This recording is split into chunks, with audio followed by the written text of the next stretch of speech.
कराची में डाकुओं की फायरिंग से जख्मी होने वाला रेंटे कार का मालिक दम तोड़ गया। रेंटे कार के मालिक को डाकुओं ने हफ्ते के रोज फायरिंग का निशाना बनाया, जो 2 दिन अस्पताल में जेरे इलाज रहने के बावजूद जाँबर न हो सका। बताया गया कि आलमगीर नामी रेंटे कार के मालिक को डाकुओं ने औरंगी टाउन बंगला बाजार में कायम उसके ऑफिस में फायरिंग का निशाना बनाया। आलमगीर दीगर 2 अफराद के साथ अपने ऑफिस में मौजूद था कि अचानक मुसल्ला डाकू उसके ऑफिस में दाखिल हुए और लूटमार करने लगे।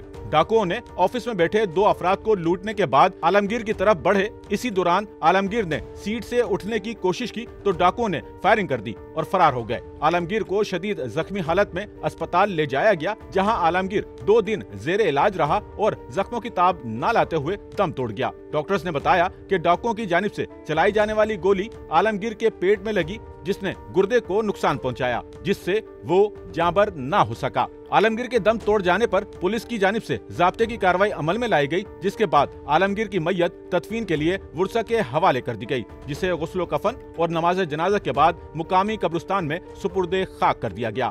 कैमरामैन अमीन के साथ Nauman Rafiq, SNN Karachi. Sachal news network की वीडियोस में खुशामदीद। नाजरीन, वीडियो से मुतालिक अपनी कीमती राय का इजहार कमेंट बॉक्स में ज़रूर करें और चैनल को सब्सक्राइब करें।